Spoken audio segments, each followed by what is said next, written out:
నమస్కారం. Tollywood super hit cinema దృశ్యం మీరందరూ చూసే ఉంటారు. సాక్ష్యాలను ఎలా మాయం చేయాలో, పోలీసులకు దొరకకుండా శవాన్ని ఎక్కడ దాచాలో ఆ సినిమాలో హీరో ఒక పక్కా ప్లాన్ వేస్తాడు. కానీ అది కేవలం సినిమా మాత్రమే. నిజ జీవితంలో చట్టాన్ని రక్షించాల్సిన ఒక పోలీస్ అధికారే నేరస్తుడిగా మారి ఒక మృతదేహాన్ని మాయం చేయడానికి అదే దృశ్యం సినిమా ఫార్ములాను వాడితే ఎలా ఉంటుంది? వినడానికే ఒళ్ళు గగురు పొడుస్తోంది కదూ. ఆంధ్రప్రదేశ్ లో సంచలనం సృష్టించిన Sai Krishna lockup death case ఇప్పుడు సరిగ్గా ఇలాంటి మలుపులే తిరుగుతోంది.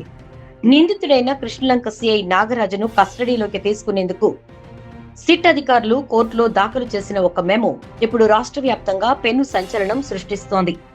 అసలు ఆ పోలీస్ స్టేషన్ టెర్రస్ పై ఏం దొరికింది? సిఐ నాగరాజు వేసిన స్కెచ్ ఏంటి? ఈ 9 నిమిషాల వీడియోలో ఒక్క సెకండ్ కూడా మిస్ కాకుండా పూర్తి వివరాలు ఇప్పుడు చూద్దాం. మొదటిగా ఈ కేసు బ్యాక్గ్రౌండ్ లోకి వెళితే, సాయి కృష్ణ అనే యువకుడిని కృష్ణలంక పోలీసులు ఒక కేసు విషయమై స్టేషన్ కు తీసుకొచ్చారు. అయితే అక్కడ విచారణ పేరుతో సాయి కృష్ణపై 3rd డిగ్రీ ప్రయోగించారనే ఆరోపణలు ఉన్నాయి. పోలీసుల చిత్రహింసలు తట్టుకోలేక సాయి కృష్ణ లాకప్ లోనే మరణించాడు. దీన్నే మనం లాకప్ డెత్ అంటాం. సాధారణంగా పోలీస్ స్టేషన్ లో ఎవరైనా చనిపోతే ఉన్నతాధికారులకు సమాచారం ఇచ్చి చట్టపరమైన చర్యలు తీసుకోవాలి. కానీ ఇక్కడే కృష్ణలంక సిఐ నాగరాజు తన క్రిమినల్ మైండ్ కు పదును పెట్టాడు. సాయి కృష్ణ చనిపోయాడనే విషయం బయటకు తెలిస్తే తన ఉద్యోగం పోతుందనే భయంతో అసలు ఆ మృతదేహాన్నే మాయం చేయాలని డిసైడ్ అయ్యాడు. సాయి కృష్ణ తల్లి తన కొడుకు కనిపించడం లేదని పోలీసులే కొట్టి చంపేశారని నెత్తి నోరు మొత్తుకున్నా మొదట్లో ఎవరూ నమ్మలేదు. కానీ ఎప్పుడైతే ఈ కేసు విచారణ ప్రత్యేక దర్యాప్తు బృందం అంటే సిట్ చేతుల్లోకి వెళ్లిందో అప్పుడు అసలు నిజాలు ఒక్కొక్కటిగా బయటకు రావడం మొదలయ్యాయి. ఇటీవలే సిట్ అధికారులు కోర్టులో ఒక మెమో దాఖలు చేశారు. గతంలో పోలీసులు ఇచ్చిన రిమాండ్ రిపోర్ట్ లో లేని ఎన్నో షాకింగ్ నిజాలను ఈ మెమోలో పొందుపరిచారు. అందులో అత్యంత భయంకరమైన విషయం ఏంటంటే, సాయి కృష్ణను చంపేసిన తర్వాత సాక్ష్యాలు దొరకకుండా చేయటం కోసం కృష్ణలంక పోలీస్ స్టేషన్ టెర్రస్ పైనే అతని దహన సంస్కారాలు కానిచ్చేశారనే అనుమానాలు వ్యక్తమవుతున్నాయి. సిట్ అధికారులు ఆ టెర్రస్ పై క్షుణ్ణంగా తనిఖీలు చేసినప్పుడు అక్కడ మానవ ఎముకల ముక్కలు, పెద్ద ఎత్తున బూడిద లభ్యమయ్యాయి. చట్టాన్ని కాపాడాల్సిన స్టేషన్ పైనే ఒక మృతదేహాన్ని కాల్చేశారా అనే ప్రశ్న ఇప్పుడు అందరినీ షాక్ కి గురిచేస్తోంది. అంతేకాదు, ఆ టెర్రస్ పైన కాలిపోయిన స్థితిలో ఉన్న ఒక చేతి గొలుసు అంటే హ్యాండ్ బేడీలు, అలాగే ఒక లాఠీని కూడా సిట్ అధికారులు స్వాధీనం చేసుకున్నారు. ఆ లాఠీ పైన కొన్ని మార్కులు ఉండటాన్ని గమనించారు. అవి సాయి కృష్ణను కొట్టినప్పుడు అంటిన రక్తపు మరకలు అయ్యే అవకాశం ఉందని అధికారులు అనుమానిస్తున్నారు. ఇక పోలీస్ స్టేషన్ లోపల పరిస్థితిని చూస్తే, విచారణ జరిగిన గదిలో మరియు లాకప్ పరిసరాల్లో కొన్ని అనుమానాస్పద రక్తపు మరకలను సిట్ అధికారులు గుర్తించారు. సాయి కృష్ణను ఏ స్థాయిలో టార్చర్ పెట్టారో చెప్పడానికి ఈ రక్తపు మరకలే ప్రత్యక్ష సాక్ష్యాలుగా మారుతున్నాయి. సాధారణంగా ఇలాంటి నేరాలు జరిగినప్పుడు పోలీస్ స్టేషన్లలో ఉండే సీసీటీవీ కెమెరాలు అత్యంత కీలకంగా మారతాయి. మరి కృష్ణలంక పోలీస్ స్టేషన్ లోని సీసీ ఫుటేజ్ ఏం చెప్తోంది? ఇక్కడే సిఐ నాగరాజు తన తెలివితేటలు ప్రదర్శించారు. ఈ కేసులో తమకు వ్యతిరేకంగా ఎలాంటి డిజిటల్ సాక్ష్యాలు దొరకకూడదని కృష్ణలంక పోలీస్ స్టేషన్ కు సంబంధించిన సుమారు 18 నెలల సీసీటీవీ ఫుటేజ్ ని పూర్తిగా డిలీట్ చేసేశారు. ఆ డేటాను ధ్వంసం చేశారు. సాక్ష్యాలను ఇంత పక్కాగా తుడిచేయడం చూస్తుంటే ఇది ఒక పథకం ప్రకారం జరిగిన నేరంగానే కనిపిస్తోందని సిట్ అధికారులు కోర్టుకు వివరించారు. ఈ కేసులో మరో సంచలన కోణం కూడా వెలుగులోకి వచ్చింది.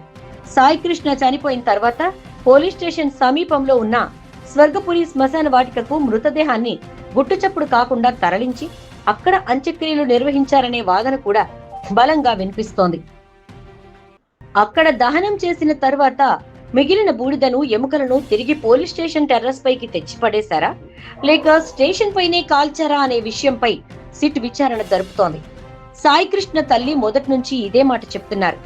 నా కొడుకును పోలీసులే అన్యాయంగా కొట్టి చంపేసి శవాన్ని కాల్చేసి బూడిద చేశారు అని ఆ తల్లి ఆవేదన వ్యక్తం చేసింది.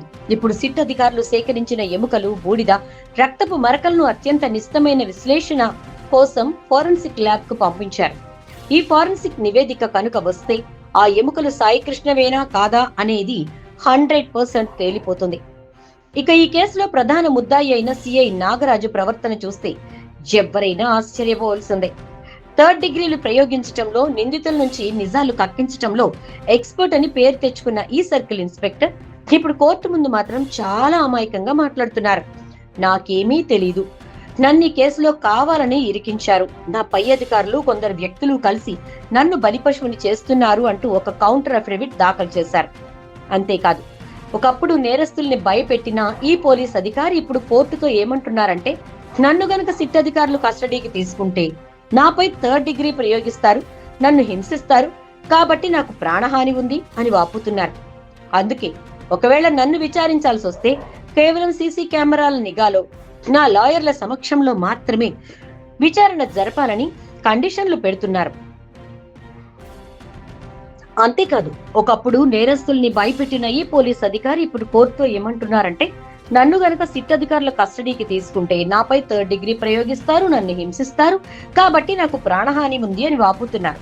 అందుకే ఒకవేళ నన్ను విచారించాల్సి వస్తే కేవలం సీసీ కెమెరాల నిఘాలో నా లాయర్ల సమక్షంలో మాత్రమే విచారణ జరపాలని కండిషన్లు పెడుతున్నారు.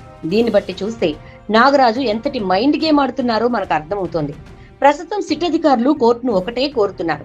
మెమోలోని పాయింట్ నెంబర్ 2.10లో పేర్కొన్న సాక్ష్యాల ఆధారంగా నాగరాజుని తమ కస్టడీకి ఇస్తే అసలు సాయికృష్ణ శవాన్ని ఏం చేశారు, ఎక్కడ దాచారు, ఈ కుట్రలో నాగరాజుతో పాటు టాస్క్ ఫోర్స్ పోలీసుల ప్రమేయం ఉందా లేదా, ఇంకా ఎవరైనా ఉన్నతాధికారులు ఉన్నారా అనే నిజాలన్నీ బయటకు తీస్తామంటున్నారు. మరి ఈ దృశ్యం సినిమాని మించిన లాకప్ డెత్ కేసులో ఫారెన్సిక్ రిపోర్ట్ ఏం చెప్పబోతోంది?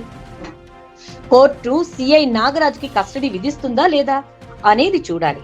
ఏదేమైనా చట్టాన్ని రక్షించాల్సిన వారే ఇలాంటి దారుణానికి ఒడిగడితే ఇక సామాన్యుడికి రక్షణ ఎక్కడుంటుంది? దీనిపై మీ అభిప్రాయాన్ని కింద కామెంట్ సెక్షన్ లో ఖచ్చితంగా తెలపండి. ఇలాంటి మరిన్ని ఇన్వెస్టిగేటివ్ అప్డేట్స్ కోసం మన ఛానల్ ని ఇప్పుడే సబ్స్క్రైబ్ చేసుకోండి. Thank you.